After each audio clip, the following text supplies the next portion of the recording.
Assalamualaikum warahmatullahi wabarakatuh. Di sini kelompok kami akan melakukan pemaparan, yaitu tentang pemilihan media untuk pembelajaran.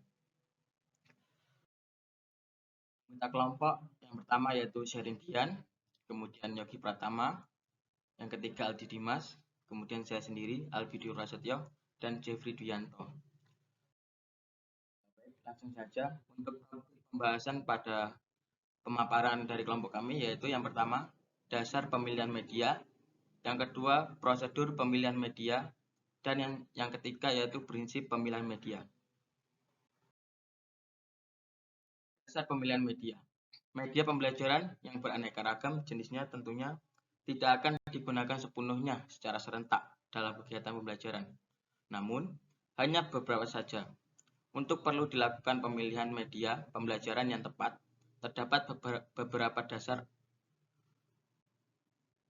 dasar yang dimana memilih media yang telah dijabarkan oleh Arif Sudiman sebagai berikut.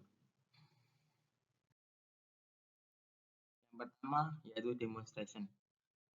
Dalam hal ini, media dapat digunakan sebagai alat untuk mendemonstrasikan sebuah konsep, alat, dan objek, serta media berfungsi sebagai alat peraga pembelajaran. Yang kedua yaitu familiarity. Seorang guru menggunakan media pembelajaran memiliki alasan pribadi mengapa ia menggunakan media tersebut.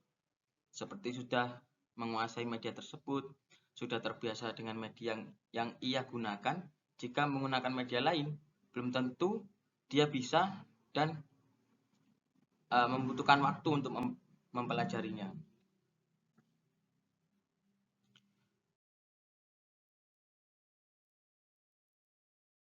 Ketiga yaitu clarity. Media sebagai alat untuk memperjelas pesan pembelajaran dan memberikan penjelasan yang lebih konkret. Misalnya, seorang guru IPA di sekolah dasar menjelaskan bahwasanya makhluk hidup bernafas itu menggunakan paru-paru dan insang. Jika seorang guru mengemas informasi tersebut hanya dengan ceramah saja, maka para siswa yang tidak pernah atau yang belum pernah melihat sama sekali bentuk paru-paru dan insang akan membayangkan bentuk-bentuk yang lain yang tidak sesuai dengan kenyataannya. Jadi, harus ada media untuk menggambarkan bentuk paru-paru dan insang tersebut. Yang keempat, yaitu active learning. Media dapat berbuat lebih dari yang bisa dilakukan oleh guru. Maksudnya yaitu, tidak selamanya guru mampu membuat siswa aktif, baik fisik, mental, maupun emosional. Sehingga diperlukan media yang dapat menarik minat belajar siswa, yang kemudian siswa dapat berperan aktif dalam proses pembelajaran. Kemudian, prosedur pemilihan media. Pada umumnya, prosedur pemilihan media pembelajaran ada 6, yaitu yang pertama, menentukan apakah pesan yang akan disampaikan merupakan tujuan pembelajaran, atau hanya sekedar informasi, ataupun hanya sebuah hiburan. Yang kedua, menetapkan apakah media itu dirancang untuk keperluan pembelajaran atau alat bantu mengajar. Yang ketiga, menetapkan apakah dalam usaha mendorong kegiatan belajar tersebut akan digunakan strategi secara aktif, kognitif, maupun psikomotorik. Nah, kemudian yang keempat yaitu menentukan media yang sesuai dari media yang cocok untuk strategi yang dipilih dengan mempertimbangkan ketentuan atau kriteria, kebijakan, fasilitas, kemampuan produksi, dan biaya. Mereview kembali kelebihan dan kekurangan media yang dipilih bila mengkaji kembali alternatif yang ada. Nah, kemudian yang terakhir yaitu perencanaan pengembangan dan produksi media tersebut. Prinsip-prinsip pemilihan media.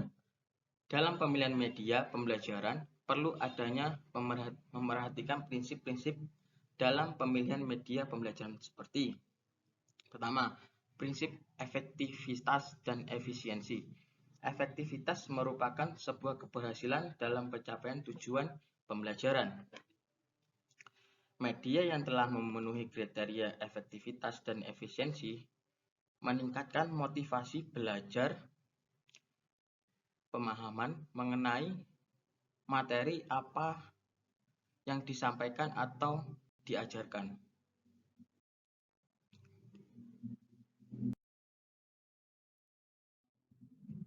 Yang kedua yaitu prinsip taraf berpikir. Dalam pemilihan media pembelajaran juga perlu mengacu pada taraf berpikir sesuatu yang bersifat konkret lebih banyak digunakan dibanding sesuatu yang abstrak. Kemudian prinsip interaktivitas.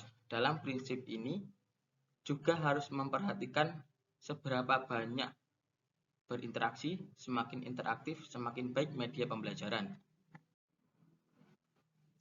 Kemudian, ketersediaan media pembelajaran. Melihat ketersediaan media pembelajaran haruslah dilakukan agar apa yang telah direncanakan sesuai dengan tujuan yang akan dicapai. Kemudian, kemampuan menggunakan media pembelajaran.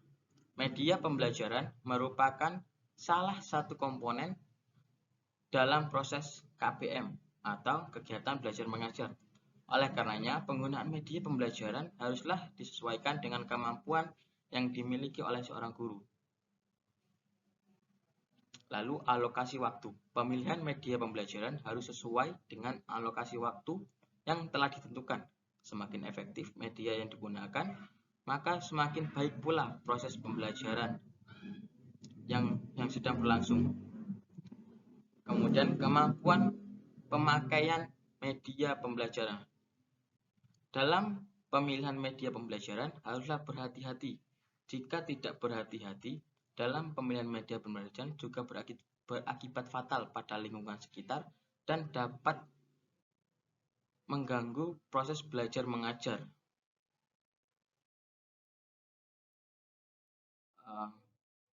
Mungkin itu saja yang bisa saya paparkan pada materi ini. Kurang lebihnya saya mohon maaf. Billahi fisabilillah fastabiqul khairat. Wassalamualaikum warahmatullahi wabarakatuh.